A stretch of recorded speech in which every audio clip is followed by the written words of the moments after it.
George Haymaker, welcome to the show. Hey, Luke. Great to be here.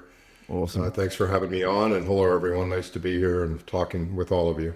Fantastic. Look, I wanted to dive straight into it. How can we use neuroscience to live a better life?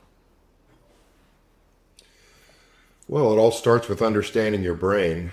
Um, I find in my work that most people have no idea how that thing between their ears works. I know I didn't, and I had a health crisis about 12 years ago that forced me to learn about the brain. And it was through that process that my eyes became wide open. I just started learning things I never knew before, and I learned about all kinds of new possibilities that existed if I began to understand how my brain worked. And one of the things I learned was how malleable, changeable, and formable the brain is. It's very much like the body in that way. A lot of us are very used to training the body, and we know, the performance spectrum that we could achieve in our workouts with our body, but we don't realize that the brain works exactly the same way. It's like a muscle. It's not a muscle, but it's like a muscle in that way. So if you think about the neurons, which are the brain cells in the brain, very similar to muscle fibers, they respond to training. And it's just a matter of understanding that and how to do it that can completely transform someone's life. So when you say you had a health crisis that forced you to learn more about how the brain works, what does that mean? Well, it means 12 and a half years ago, I was taking 50 pain pills a day and drinking 2 bottles of vodka.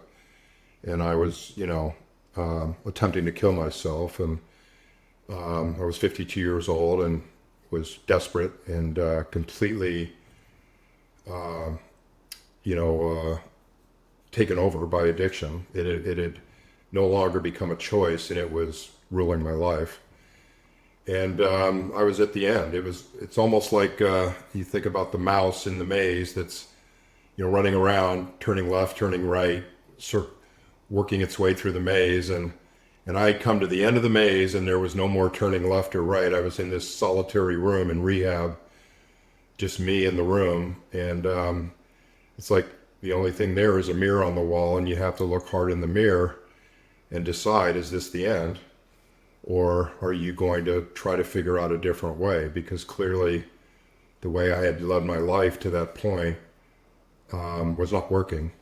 And it had led me to a really bad place and a bunch of consequences. And fortunately, I decided that I would give it another try.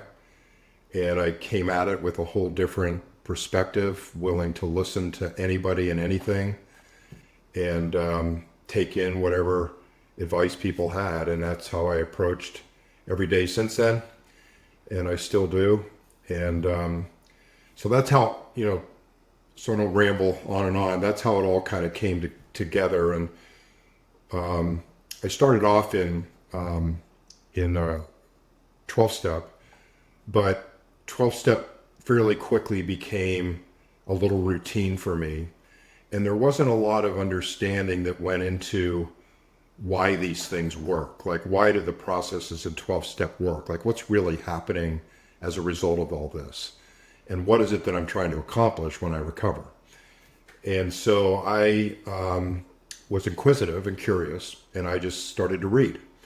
And I read about spirituality, I read about psychology, addiction and otherwise, and ultimately it led me to neuroscience, to study the brain, because that's where all of this resides. The brain is the most important organ in our body. It runs everything, runs all of our systems. And that's where addiction lives, is in the brain. And it actually hijacks a certain part of it. And so I really felt comfort and motivation and meaning around understanding how it worked. Like, I'm one of those guys that needs to know why and how in order for me to want to do it. And so that really helped me to learn how the brain worked, because it gave everything meaning, and it gave me an understanding, and it allowed me to grab control of it myself and determine my own destiny and experiment with it. I just found it super fascinating and interesting. And so that's what did it for me.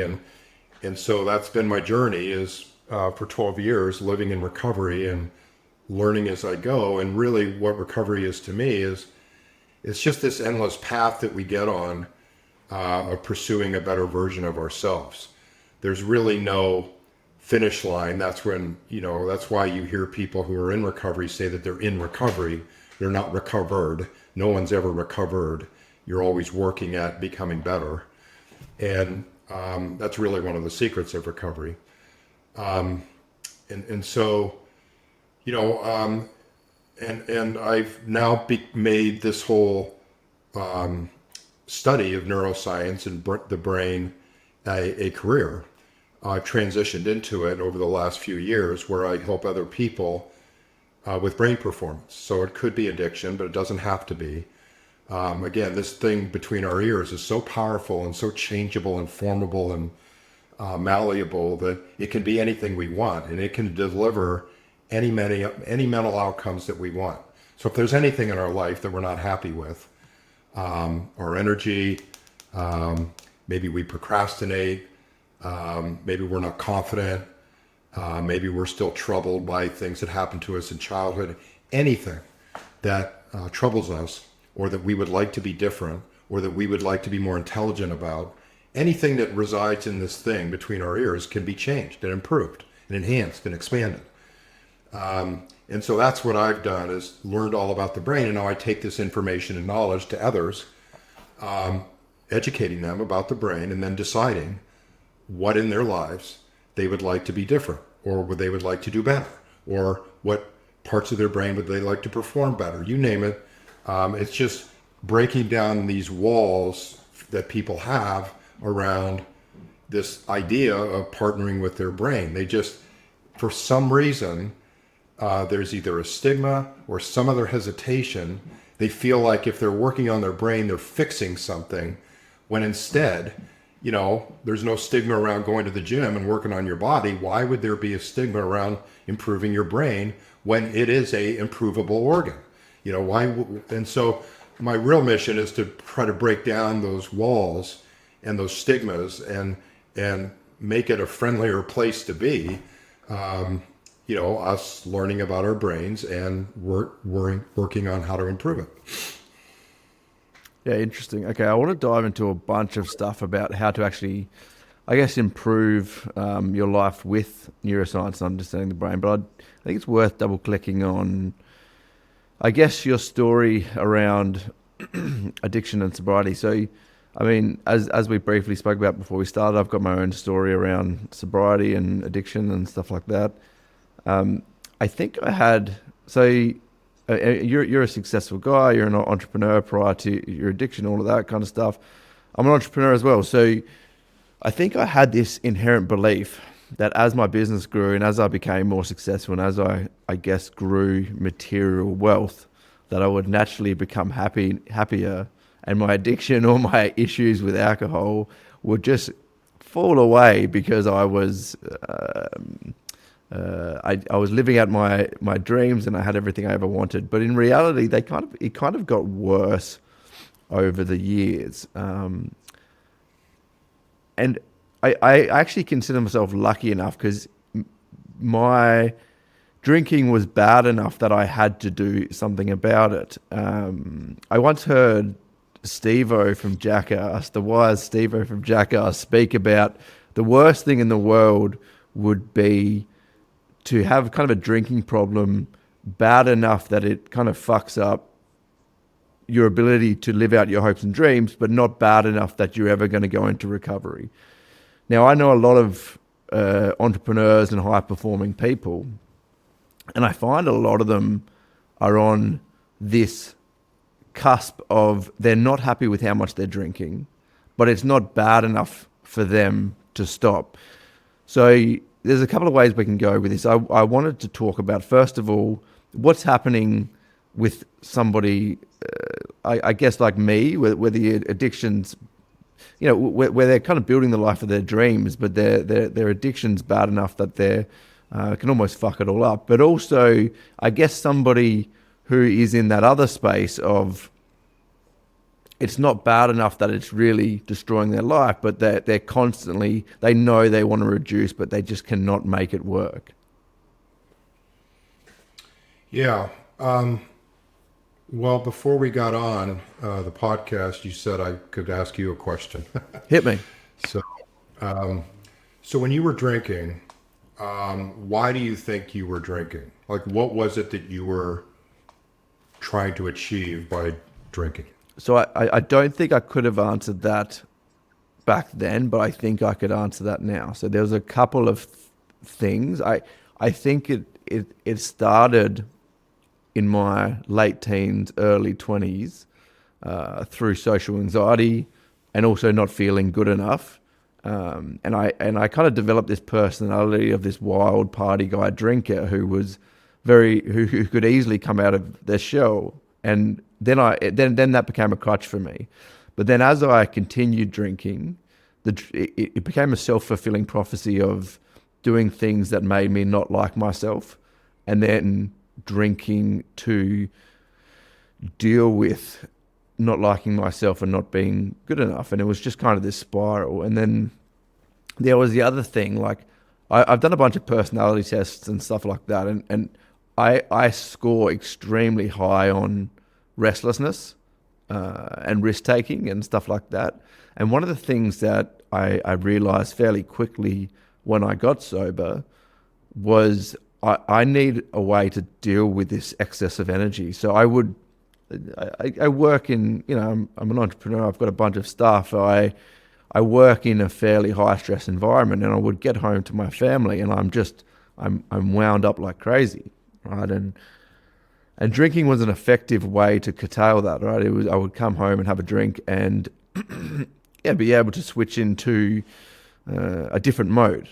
But the problem is I don't have an off switch. I know that about myself, and it's not just for drinking. It's about pretty much every aspect of my life, and it's been extremely useful for me in stuff like business, training, like endurance training and stuff like that. But for drinking, obviously, it's not a good personality trait to have. So I needed to fill the void of coming home and trying to do something about that restlessness, and also fix me not liking myself.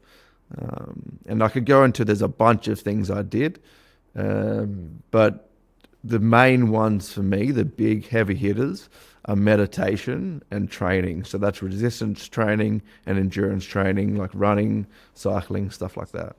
Did that answer your question? I went on a bit of a tangent there. No, it sure did. And our stories are quite similar. And just to share with the audience, so I grew up in an upbringing that was privileged financially, but was very difficult psychologically.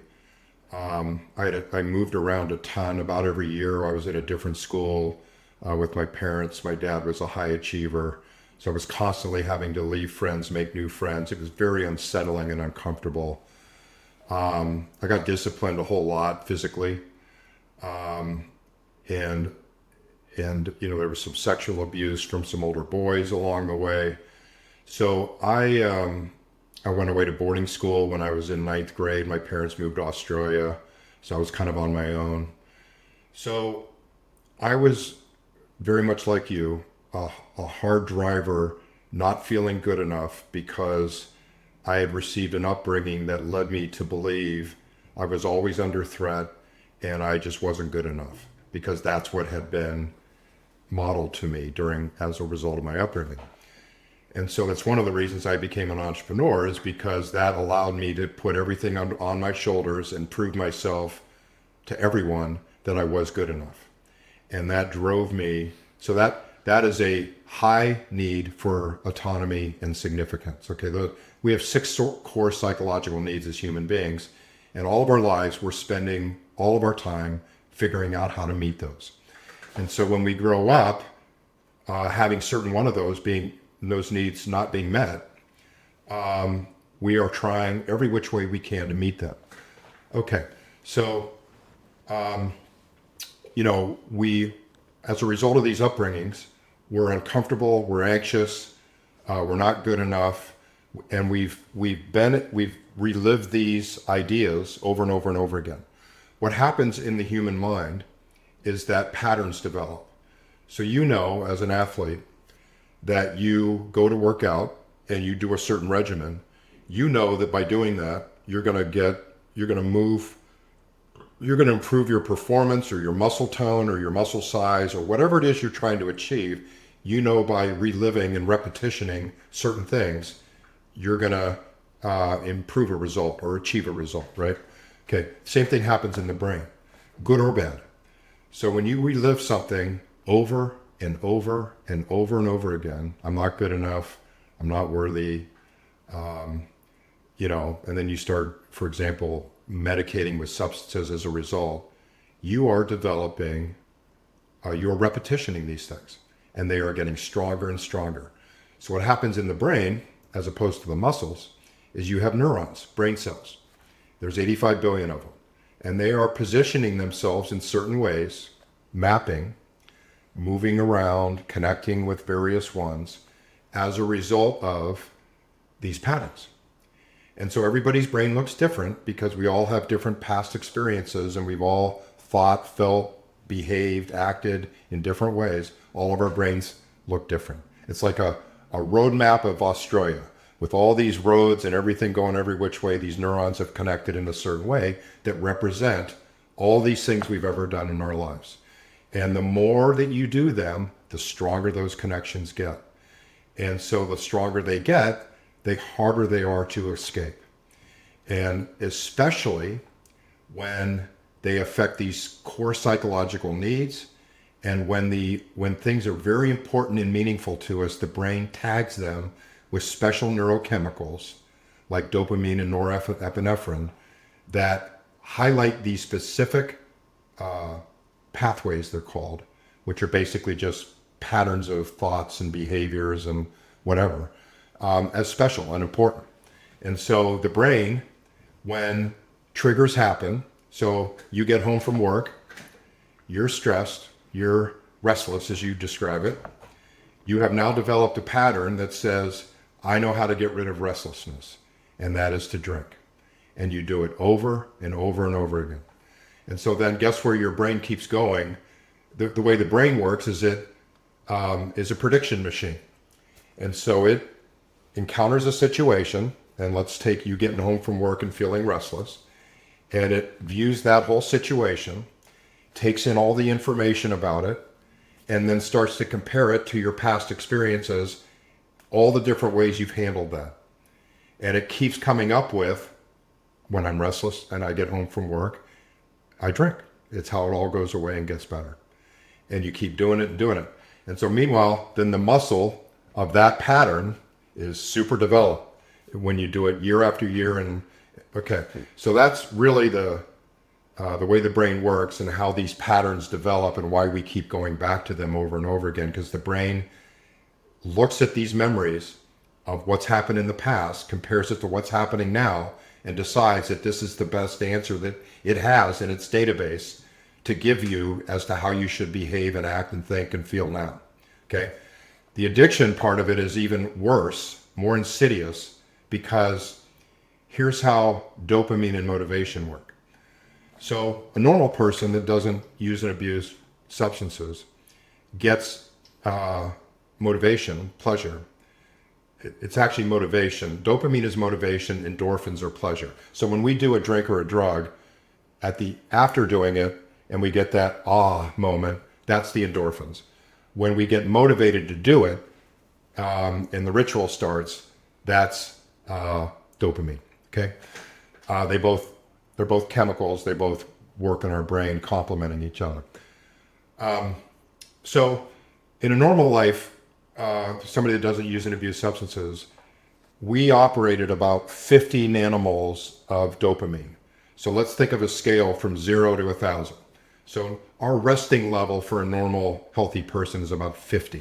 And that's enough that when we wake up in the morning, we decide we're motivated to get up out of bed and get about our day.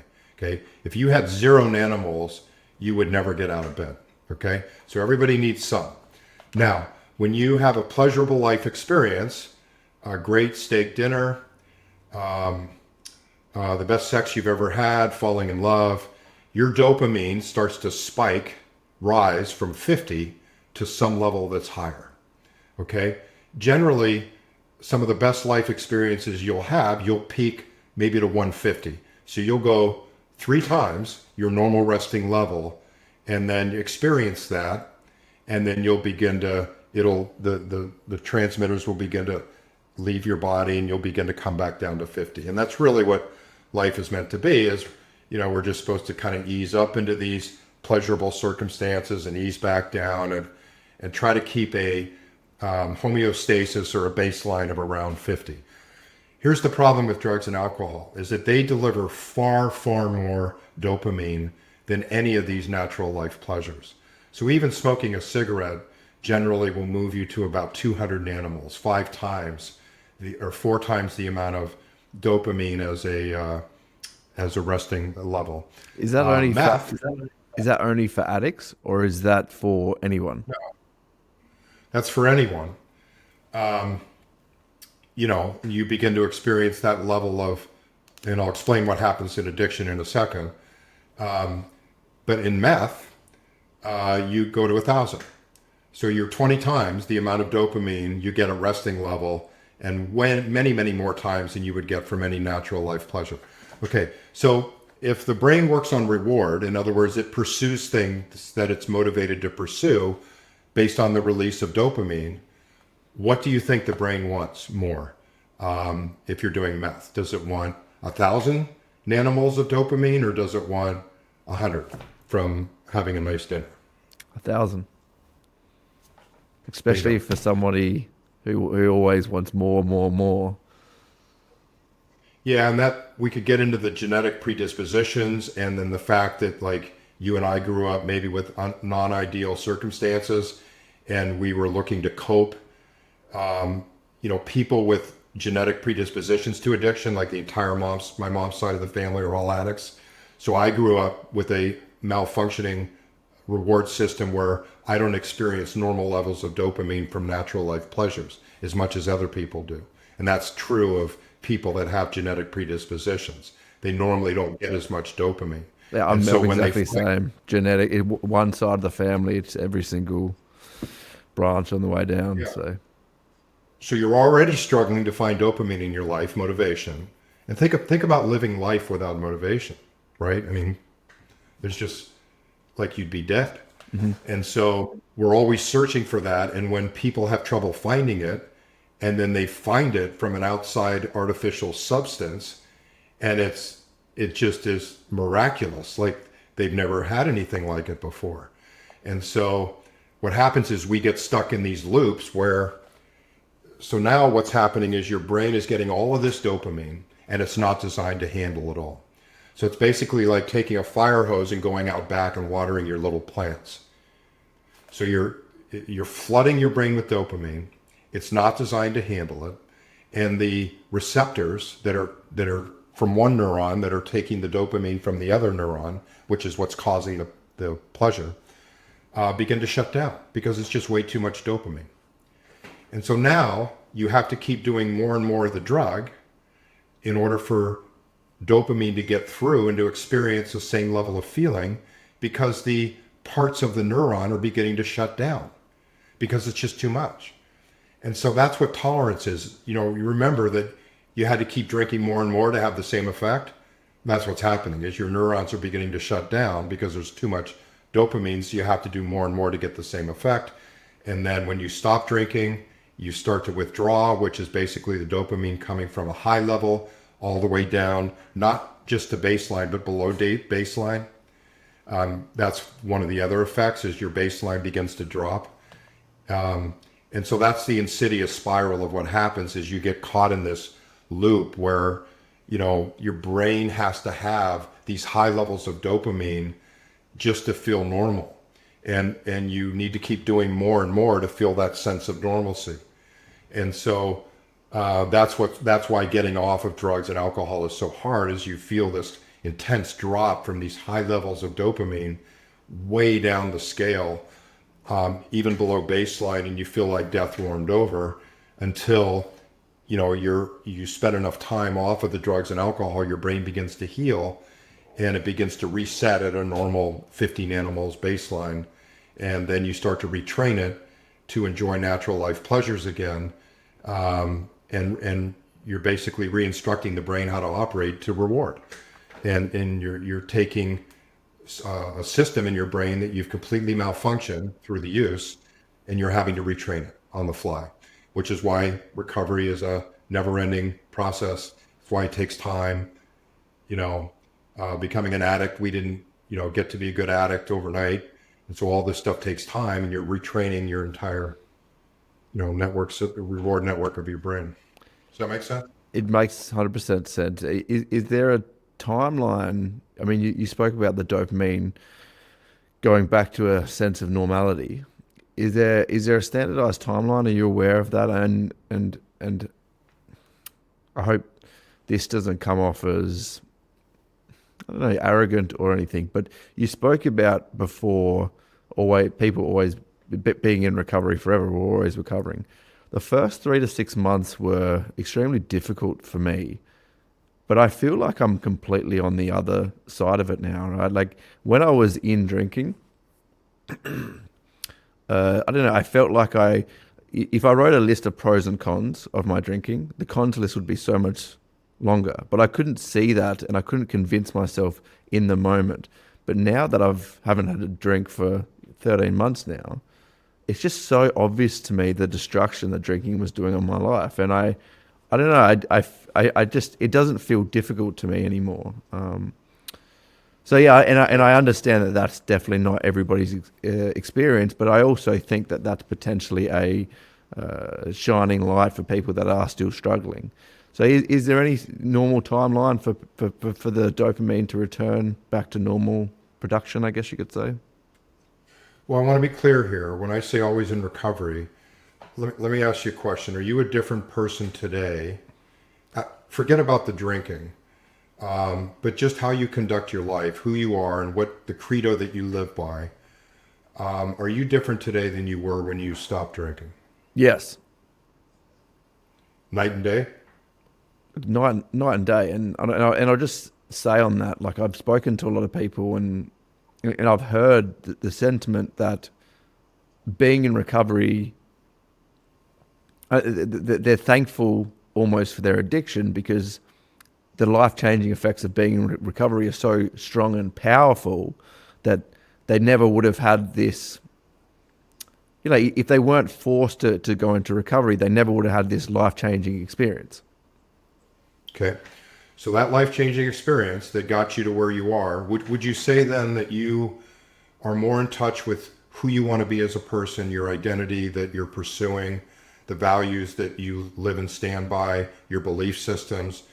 Are you more in touch with all of that than you ever have been? Oh, yeah. Okay. And what would happen if you stopped pursuing that version of yourself? In other words, if you got off this path entirely and stopped working out and stopped all the other things you're doing to be the person that you are now, what would happen? It's a very good line of questioning.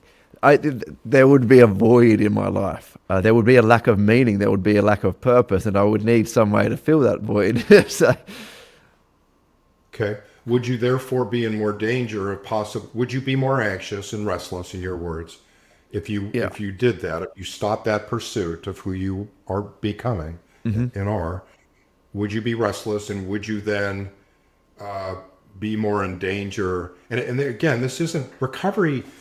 Sober is not using the substances. Recovery has really nothing to do about the substances. It's about living the endless pursuit of being a better version of yourself.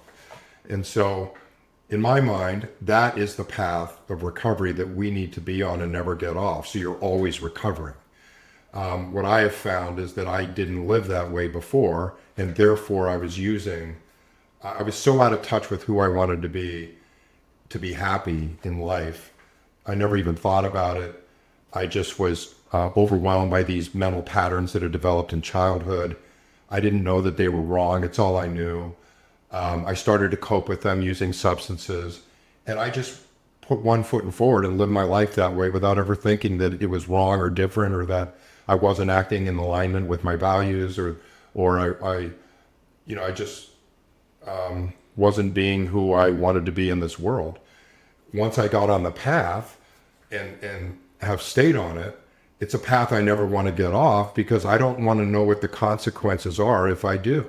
And plus, it has given me so much meaning and purpose, to use your words, that I'm so motivated by it that I don't even think about not being on the path. And to your point, like, my wife still drinks. There's booze all over the house, whatever. It doesn't even occur to me to drink or use anymore. But that's the whole sobriety piece of it. But it's all because I'm on this path of recovery, which is to be a better version of myself every single day. Does that make sense? It does, and I guess what I was getting at is I have a different natural inkling towards the word recovery, right? So, and I really like your definition, which I'll slightly butcher, but basically a path to self-improvement and living in alignment. Whereas I guess I saw recovery as living in struggle. That And doesn't maybe sound that's like a very, yeah. I that mean, that's doesn't just the sound, connotation that I had with that word. And it's also like I really struggle with the word alcoholic or alcoholism, because it just, I don't know. And again, this is maybe just in the way I think about it, but I feel like that word has a connotation to a very specific type of alcoholic, which wasn't me. So yeah, I just really struggle with the wording and definitions, but I love your definition of recovery, and I think I'm going to use that from now on. you're more than welcome to. And a lot of this is, we have the ability in our brains to define things and attach meaning to them any way that we want. So in your case, or in anyone's case that looks at things in a certain way, they've developed patterns around that they have strengthened over time. But the brain is more than willing to change those patterns and viewpoints if we find a reason to change them, a meaningful reason. So and this is just an example we can use, but it's an example analytical to anything that travels through our minds. So, you have this interpretation of recovery as being a struggle, but you are now living in recovery, and it's I don't want to speak for you, but I'll speak for myself. I don't look at living in recovery as a struggle. I mean, life can be a struggle, but I look at living in recovery as far better than any other time of my life. Okay. And it doesn't have a negative connotation, because I've recreated it in my mind to have a positive connotation, because it reflects so much good. And so, like, all of these things are interpretable by our brains and reformatable and redefinable. And, that's the great thing about the brain is, a thought or a pattern of any type exists physiologically as neurons connected together, and there's electrical and chemical transmission going through them. That's it. And so, if you stop thinking of a certain way and you no longer think that way anymore, those neurons that are connected, if they never fire again because you never think the same way again, then those neurons will drift apart because they're no longer needed to be connected. The brain has this ongoing ability to analyze what's important to us, what's being used and what's not. And it will take these 85 billion neurons and the ones that aren't being used anymore because we've moved on and start living a different way, it will take those neurons and free them up to be used in a different way. And so our brains are completely malleable and trainable and remappable our entire lives until we die, if we work at it. So that's the whole thing I want to bring to people, is this idea that nothing in your brain is the way it has to be. You may like some of it, and that's great. Bring that part of it with you. But then take the parts that aren't helpful and decide today that they're not helpful, why they're not helpful, and begin to build that pro and con checklist that you just described before of the cons of why thinking, feeling, and acting the same ways over and over again. What are all the cons of that? What are all the pros of that? If the cons outweigh the pros, doesn't it make sense to start changing? And the brain can change. This idea that people think their brains can't change or they can't change is absolutely ridiculous. It's that they don't know how to change or they don't want to change. Those are the only two reasons. So physiologically, the brain can do anything we want it to do. It's a matter of understanding the process of how to make it move from the place that it is to the place that you want it to go. So we could change this to we could talk about any behaviors / habits, but let's just keep it in the, I guess, alcohol space for because that I think that really works for what I'm trying to, I guess, tease out. So for someone like myself, and it sounds like potentially you as well, the destruction that behavior was causing was severe enough that it was very easy, not easy, but it was obvious that behavioral change was required. The gig now, was up. let's say I'm thinking of a few specific people I know. The alcohol consumption is not destroying their life, but they know that their life would be better without it, and they make plans to cut or quit because they know that con list is longer than the pros. And then they get home from, let's say, we'll use my behavioral pattern example. Then they get home and they want to drink so bad that they just go, oh, you know what, fuck all this, I'm going to have a drink. How does somebody like that, who doesn't have the real deep slap in the face motivation of this is going to destroy my life, how does somebody like that use, I guess, neuroscience, neurotraining, however you want to put it, to be able to break a pattern like that? So I'm thinking of a few specific people, but I know that this is a very common problem, especially with like high performers. They want to change it, but they don't have enough motivation, and I think they know deep down that their life is going to be better if they can swap that 3 or 4 drinks a night to 1 or 2 or 0 and only drinking on weekends or something like that. So what's some practical advice to be able to make a shift in those behavioral patterns? Okay, so let's go back and review our analysis of the motivation comparison.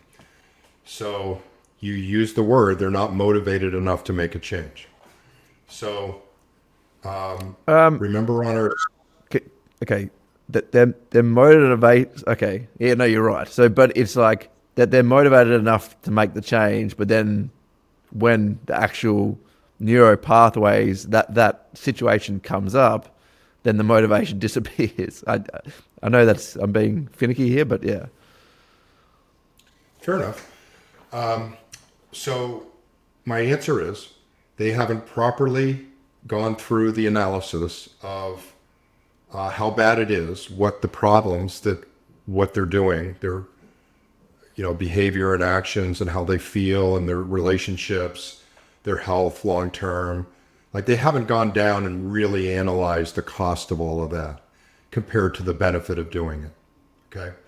And then they haven't really calculated what all the benefits going to be if they stop. The type of person that they want to be, being able to do what they say they're going to do. Like, how important is that value of being able to do what you say you're going to do, like deep down, by not meaning like I'm going to quit and I quit. All the health benefits. So, really going through that analysis and detailing why that should be so motivating. And then picturing this new person that they are going to be not drinking. all the things that they're going to be able to do differently, and how important that is to them in their values. So that is a thing that I want to really point out, is that the brain derives much deeper, long-lasting, intrinsic value from living in alignment with the person that we want to be. So right now, somebody that really doesn't want to drink but is still drinking is not living in alignment with who they want to be, and they're troubled by that. They feel mental friction. They're anxious about it. You know, why can't I quit? This isn't who I want to be. I don't feel great in the morning. It's causing me problems. You know, my wife, this, that, you know, whatever. Okay? So then the moment arrives, and so they haven't done that analysis, and they haven't really set up that motivation case clearly in their minds for their brain to take hold of it. Because the brain is going to pursue the thing that is most motivating. And so if you don't properly outline the case with enough meat on the bone for why it is you're going to stop and relive that over and over and over again, the brain doesn't regard it as that important because you haven't even spent the time to go through the exercise. And so then you get to the moment and you're anxious. It's 5 o'clock at night and you're stressed out because you don't know how to deal with stress, which is a whole nother mental thing that we can talk about and repattern. But you get there, and now your brain is predicting, what do I do in this situation? And every other time you have gone to drink, your brain goes there and says, you know, this is what we've done in the past, and I know that if I have a drink, I'm going to get 300 to 500 nanomoles of dopamine right away that I know is going to solve my problem, get rid of all this anxiety. And now you're telling me this other alternative, I don't even know what kind of nanomoles of dopamine it's going to give me because you haven't properly outlined the case. You haven't given me a reason to prefer not drinking over what I know is going to solve the problem. And so, hello, what am I going to do? Well, I'm going to issue you a huge craving that says, I want what I know is going to work versus something way off in the future that you haven't even spent any time analyzing and developing a case of motivation around. So that's an easy decision for the brain. And then the person capitulates. So that's why addiction can be tough, is because you're dealing with these artificial highs of dopamine that further make it really difficult to overcome. That's why addiction can be. So I couldn't stop on my own, so I had to go to rehab. I had to get physically separated for long enough to where my reward network began to heal. Now it was uncomfortable because I had to keep going through these daily withdrawal cycles and, you know, being anxious and wanting to drink. But over time, as you remember, it got easier and easier. And so that's what needs to happen is you need to give it enough time, whether it's through physical separation by going to rehab or by going to AA meetings or something else that allows that 15-minute craving to pass in order for, and the other key secret is at these times where you're in these really difficult spots, your nervous system has been activated and it's through the roof. And that's another thing that I teach people is how to condition and regulate their nervous systems, because that's what's really happening is your nervous system is through the roof. Your brain is detecting threat. It wants a solution. It wants this anxiety to go away, and you have never taught it any other way to deal with these circumstances. So all it knows is to drink.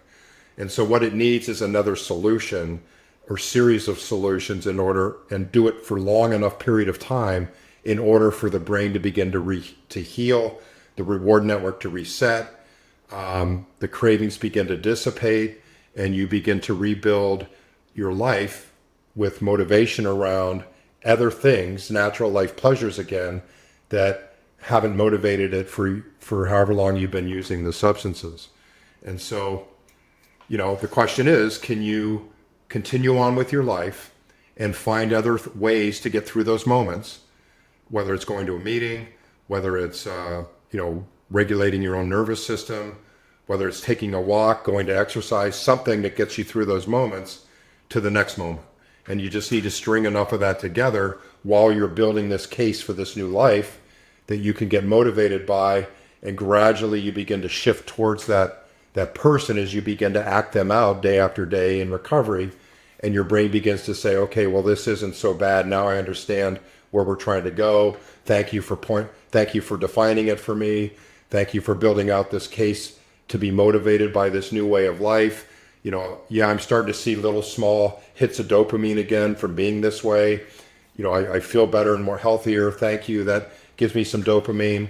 And so really it's this gradual reteaching of the reward network, how to enjoy life, how to survive on these lower levels of dopamine instead of these huge artificial spikes that were never intended to be there in the first place.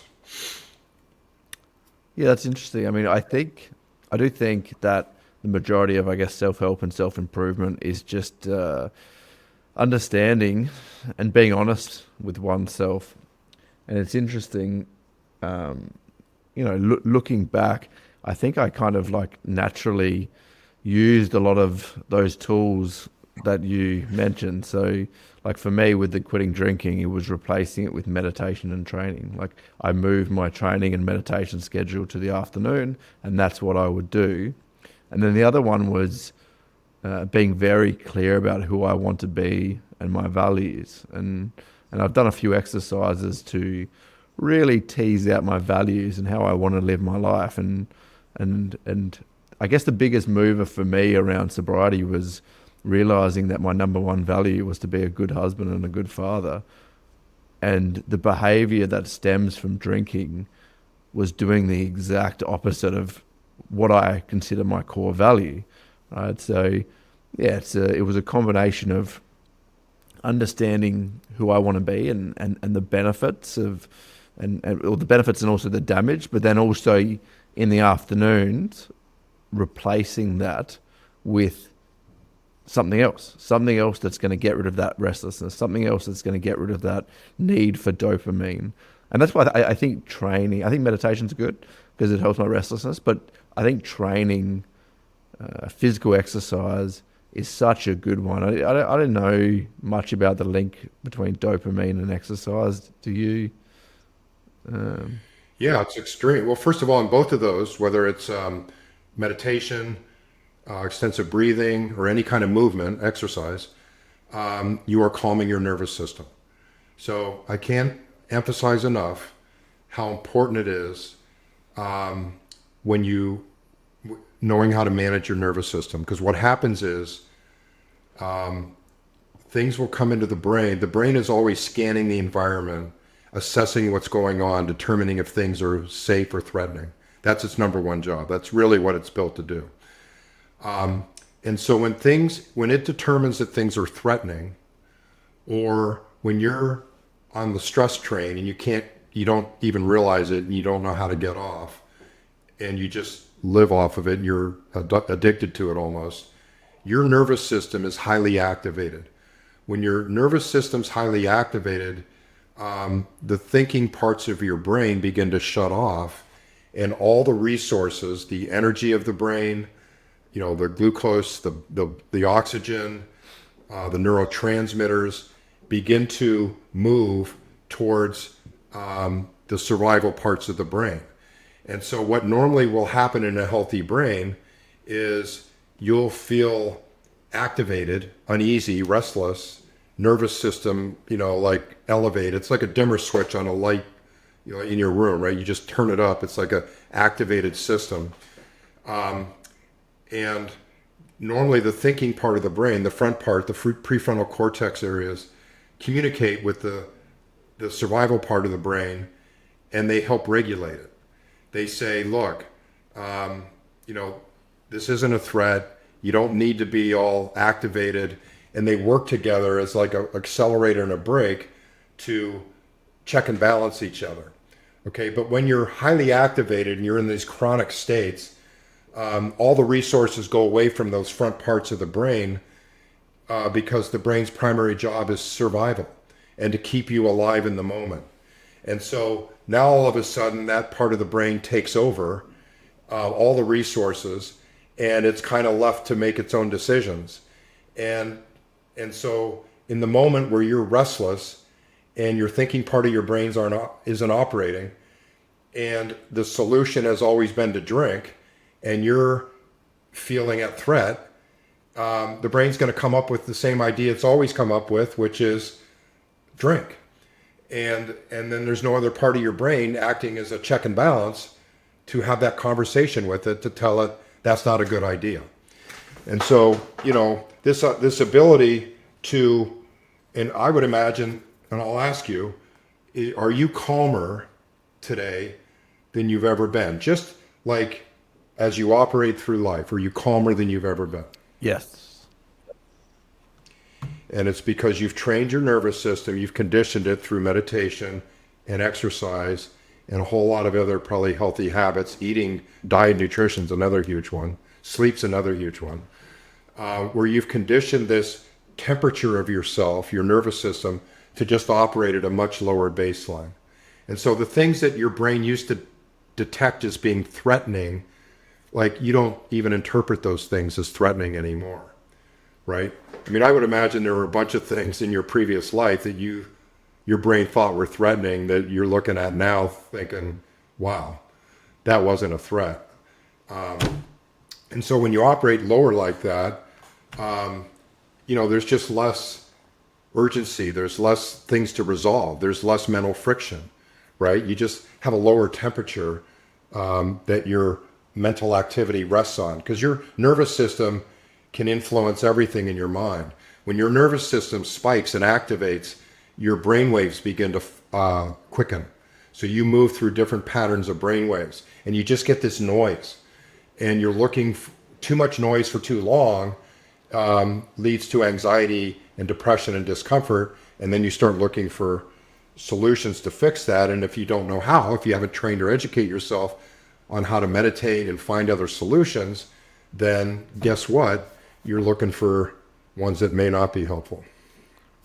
So, I mean, you asked if I was calmer now than I've ever been. That's also kind of by design, and I've got a history, especially in the early days of my business. I was working crazy hours and operating at extreme levels of stress, and that led to panic attacks and basically a miserable life. And I guess that would be linked in with my drinking and stuff like that. But I did want to talk about stress reduction, I guess from a quality of life perspective, but also I guess from a performance perspective.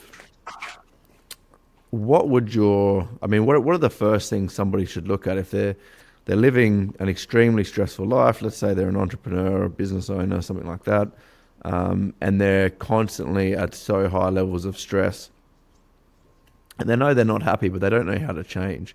What would you initially look at in one's life to be able to fix a problem like that? Well, let me ask you this question. When you say or hear the word stress, what connotation comes to mind? Tensing teeth, sore neck, busy, overwhelmed, uncomfortable.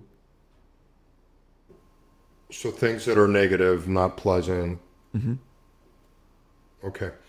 So stress is actually a neutral condition.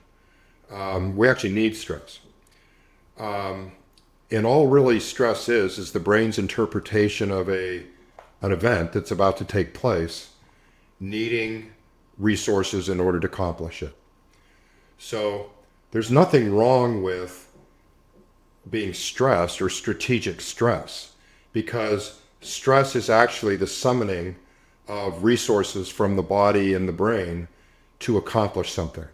And so, like, it'll involve frequently some level of cortisol, adrenaline, norepinephrine, which help us summon the strength, physical resources, the mental focus in order to accomplish this thing that we that the brain is interpreting that we need to do. It's a task.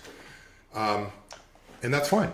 And so what would be great is if we looked at stress as neutral and we saw something happen that we knew needed our attention and our ability to summon resources, and we then activated them to do that task. But then we said to ourselves, okay, well, that task is over. We no longer need to be in that mode, in that state. So let's release all of that, let the cortisol, norepinephrine, adrenaline drain, and because those are finite resources, and let our nervous system calm, because we know that our body and brain can't operate efficiently, performance-wise, long-term, if we stay at in that state. And that's where the problem happens, is that we don't understand how the brain and body works, and so we just go to this state of stress and stay there. And that's what chronic stress is. And so the danger is not stress, it's chronic stress, and not knowing how to move in and out of these states.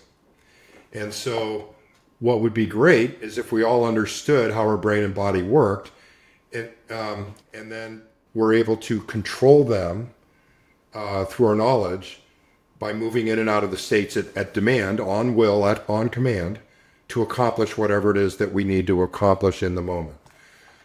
Because the performance is all about managing mental resources. And so those are finite. They can be expanded, but you only get so many of them in a day.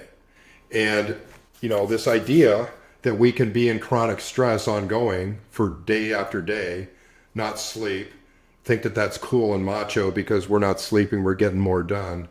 And to think that that's actually that's a solution, that's a strategy that is somehow going to beat the competition, is naive, and it's ill-informed, because that's not how the brain and body work. It's impossible. And, everyone who's ever been through it knows how uncomfortable it is. And very often we resort to substances to cope with the after effects of that, the anxiety and the depression. And so we know that it doesn't work, and yet we still do it. So my advice and suggestion would be to learn how the brain and body works, learn the value of stress, learn how to condition and regulate your nervous system, learn how to maximize your mental resources. And when I say that, the brain, as an example, needs healthy fats, it needs protein, it needs carbohydrate in order to produce the neuron structures in our brain, the neurotransmitters like dopamine, serotonin, norepinephrine, glutamate, GABA. They're all made from protein. Healthy fats line the neurons and help them signal faster so that stuff happens faster in our brain. Carbs are the energy source for the brain. When you combine them with oxygen, they produce ATP, which is the energy that the neurons burn. So I don't eat anymore to fill my stomach. I eat to very strategically produce the kinds of things that my brain needs to perform at its best. So I sleep. I go to bed at a certain time at night. I prep the half an hour before I go to sleep. I make sure I get all my sleep cycles that I need to get that night for everything that needs to happen, so that when I wake up in the morning, I've got a full mental tank again. And then as soon as I wake up, I know I need to have protein, because my neurons won't operate properly unless I have protein in my system. You don't wake up with extra protein in your body. The protein never stores anywhere. It turns to fat. So if you're not eating protein right out of the gate, your brain doesn't have the raw material it needs to perform. So, we could sit here and do this all day long, but really what brain performance is about is a completely strategic approach to understanding how the brain works, what it needs to perform well, giving it what it needs at the times of the day that it needs it, recognizing when, our nervous system's been activated for too long, calm it down through meditation. you say you do your meditation in the afternoons. There's a reason you do it in the afternoon, probably so that you don't experience what you used to experience at 5 o'clock at night. But there's no reason why you can't meditate in the morning, again at noon. You can't. There's no reason you can't structure your day with all kinds of these different. You could choose to exercise at a certain time of the day to release stress, so that you can go again for another few hours. Cold therapy is another great thing to do to calm your nervous system, give you some hits of very important neurochemicals. The amount of dopamine rush you get from taking a cold bath is through the roof. It's like one of the highest natural life pleasures where you can get the highest spikes of dopamine. You go do a cold bath for 3 minutes, you will be on fire for the next 6 hours. Sounds So like a good you substitute for cravings. unbelievable. So you could basically create an entire life structure from the moment you woke up to the moment that you went to bed with your brain in mind, so that you would maximize the ability of your brain to perform at the very highest level. So that's filling the tank, but also then they're spending the tank. So when your nervous system and when you're stressed, you are burning those resources, the energy, the ATP, and the neurotransmitters at a accelerated rate over what you otherwise would. So, meaning you have a finite tank of resources that you're trying to expand every day to get them more and more robust, more and more tank to work with, but then you're spending them all day long. And how you spend them determines how quickly you go through that tank of resources. When you're stressed, you're burning through the resources twice as fast. When you multitask, you're burning through the resources twice as fast. When you're mentally uncomfortable because you're feeling friction, you're burning through resources twice as fast. So then that gives you a whole different perspective on what you're paying attention to and being aware of what you're going through every minute of every day. Because then you ask yourself, I'd really like to have my brain have killer energy and operate at lightning speed all day long until I'm ready to turn it off. Well, to do that, you want to fill your tank as much as possible with the proper resources and then spend them efficiently throughout the day. So if you start multitasking and being pulled away by your phone and you're here doing this and here doing that, and you tell yourself, well, that's not smart because I'm spending my resources twice as fast versus if I just focused on a task and put my phone in the other room, do I really want to spend my resources that way? Then over time, because you don't, and you know that you're motivated by spending them efficiently because it's the type of person you want to be, and you really do want to get the most out of your day, and you know that to do that, you need to focus in these blocks, then you become motivated to do it the right way. And so then you not only conserve resources, but you start training yourself to do it the right way, and you're motivated to do it the right way because you start seeing that you get better performance and more outcome out of doing it the right way. So this is just a ongoing, reinforcing, self-fulfilling, being on the recovery path of becoming a better version of yourself, all helped by the knowledge of how your brain works. Okay, so that's all great advice. So let's say somebody is just wanting to get started basically on this journey. What would you recommend are the biggest heavy hitters that they should be looking into and starting? I heard you mention sleep, obviously diet, mindfulness or meditation, exercise. I mean, what are the big heavy hitters? Is it just those four, or is there something I've missed there? Yeah, diet, nutrition, sleep,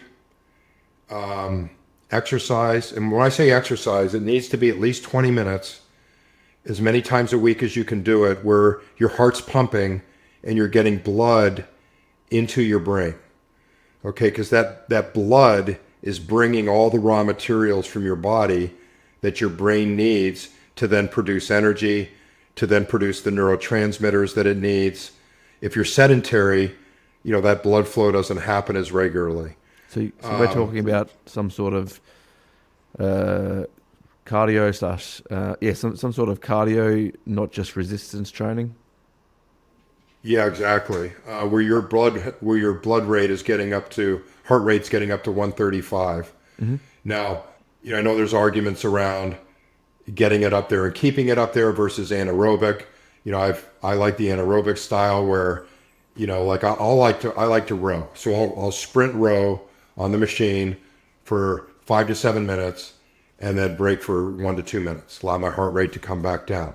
You do, 4 or 5 sets of that and you're done as far as doing what your brain needs to do to give it the raw materials it needs. And that not only it calms your nervous system, it resets all your neurotransmitters. There's just so much value in in exercise, as you know. Yeah. So on that 135 heart rate, depending on how fit you are, that would be a light jog, a walk up a steeper mountain, maybe some rucking, some medium to high intensity cycling. Again, this all depends on how fit you are. You're not going to get there Right. walking, and you probably won't get there resistance training unless you're doing squats and stuff like that. So, but yeah, so that's the kind of exercises we'll be looking at for that kind of heart rate from experience. Yeah. Now you can always pair that with resistance training. Like I do a lot of resistance training, a lot of weightlifting, but then I also make sure that I do the 20 minutes. I get my heart rate up pretty good resistance training, but I don't think it's at 135 and it's not long enough. So anyway, and then the idea of mindfulness training, and that can be, I think morning rituals are very important. When you wake up, your mind is fresh. You're basically setting your intention for the day. Those are great times to train the different domains of your brain. And so when we do meditation, you're actually training the focus domains of your brain. There's two different attention domains or networks in the brain. And, you can actually train these different domains. And so when you do that, you're actually setting the intention that this is how you're going to be for the day. It's like you're putting wet concrete out and you're allowing it to dry, and you'd be amazed at how much of these routines that you do in the morning, how lasting they are throughout the day. So mindfulness, diet, nutrition, which are basically two different things. How so? Exercise, sleep. Did you say diet and nutrition are two different things? Yeah, so diet is what you eat, and nutrition is what you get from what you eat. And so diet is comprised of not just the foods, but when you eat, how much you eat, this, how many times a day that you eat. There's a science to all of that. You're eating these huge lunches, and then all of your resources go into digesting the food at lunch. You can't, you need to go take a nap. And so there's this, setting up a structure in terms of, again, the times of the day that you're eating, what you're eating at those times, and how much of that you're eating, all can be strategically planned out, for your brain, but also for your body. You also want to make sure that all the carbs that you eat are complex carbs, so that it's emitting gradual releases of glucose into the bloodstream, not these huge spikes, so that you all of a sudden get this burst of energy and then you crash. That's why eating, fruits with all of their skins, potatoes with their skins, things that will cause this gelatin to form in your stomach and allow the sugar to, slowly emit into the bloodstream. That's why that's so important. Yeah, like a lower glycemic index type carbs. Yeah, lower glycemic index, but also just things that have fiber. Mm-hmm. That's why fiber is so critical, as it forms this protective, layer in your stomach and allows a very slow digestion, slow emittance of glucose into the bloodstream, very low insulin response, helps with avoiding diabetes. I read somewhere in some of your writings, motivation before action. Why is that backwards? Let me see. Motivation before action. Well, what comes to mind, and I have to go back and think where I wrote that, but is again, the brain will not want to do anything. It won't want to take action unless it's motivated. And so it's really important to, outline the case of why, and that's, when you're going to form any new habit, that's why spending this time around why is it that you're doing it, building this motivation case for the brain is critical because let's say that you're trying to replace a bad habit with a good one. The brain already knows why it's motivated to do the bad habit. Okay, it already has experienced that and it's already calibrated it.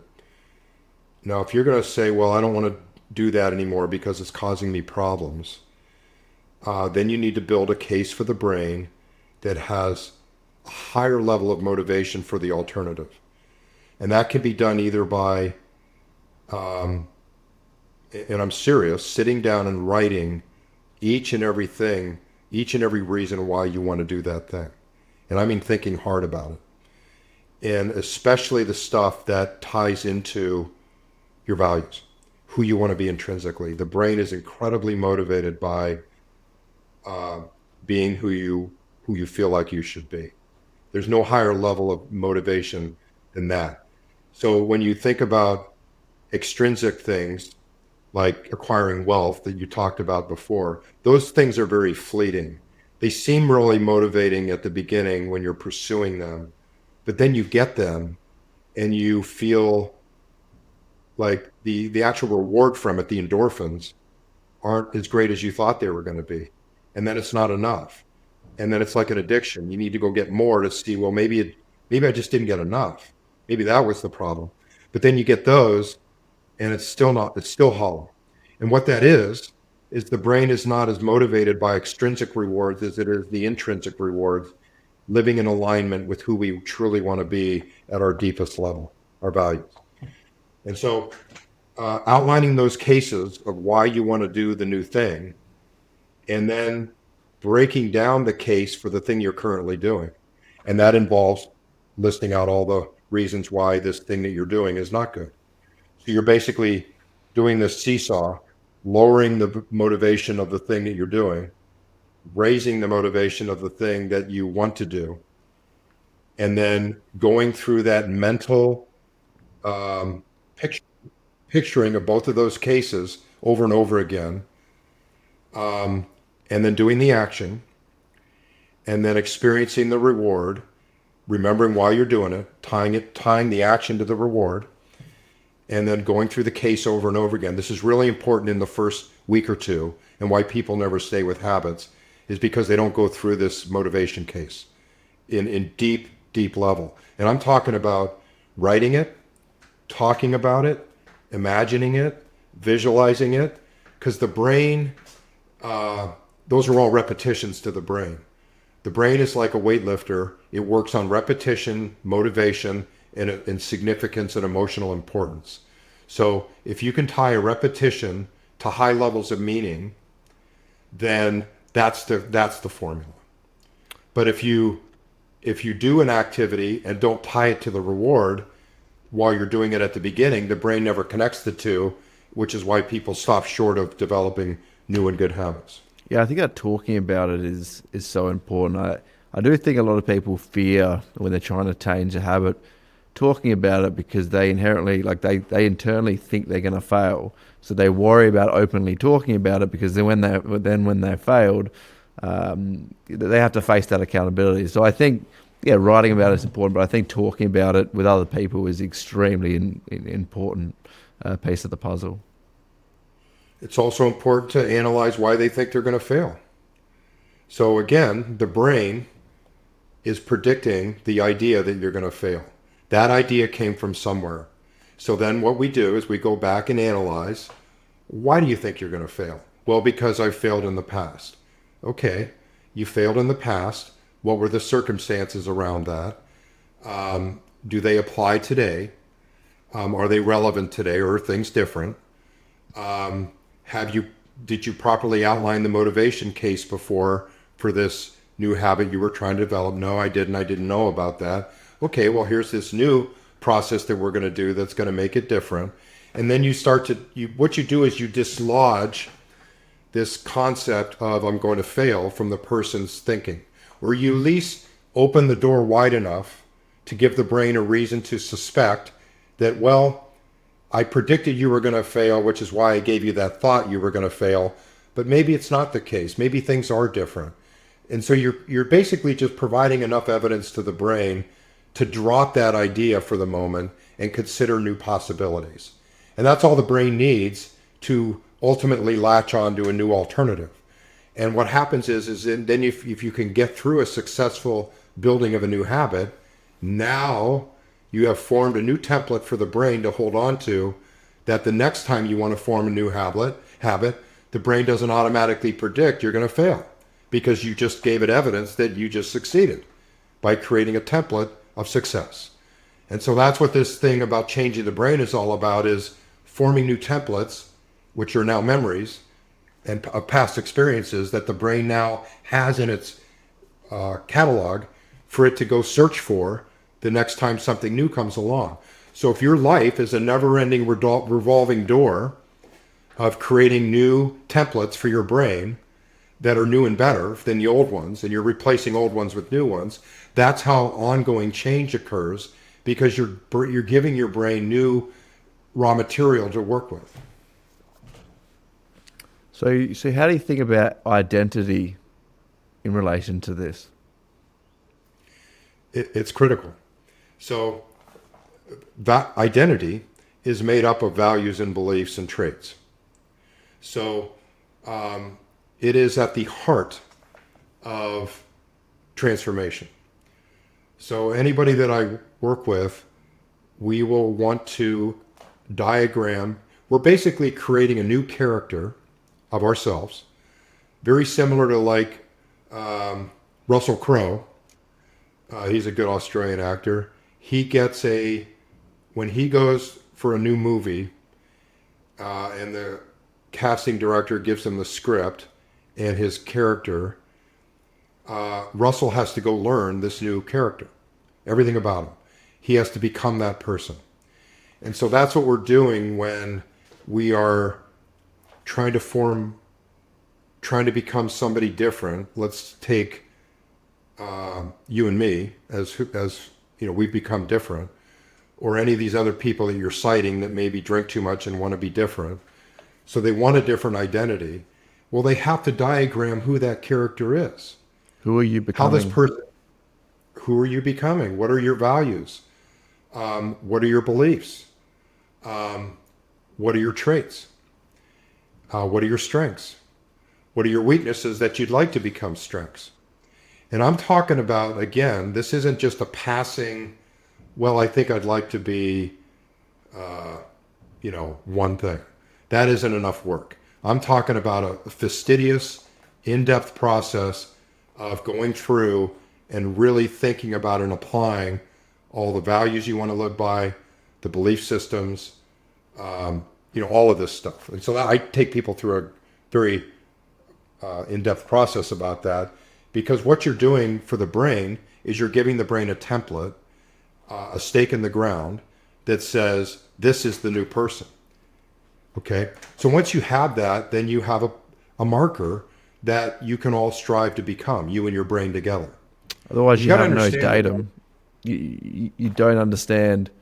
If you're doing something that doesn't align with who you are, you actually haven't documented who you are or who you want to become. So there's nothing to really compare yourself to. Correct. You have nothing to go back to. There's no home point. There's no place on the hill that you're heading towards. So critically important, because the brain is a follower. It isn't, you aren't your brain. The brain follows what you teach your brain to do.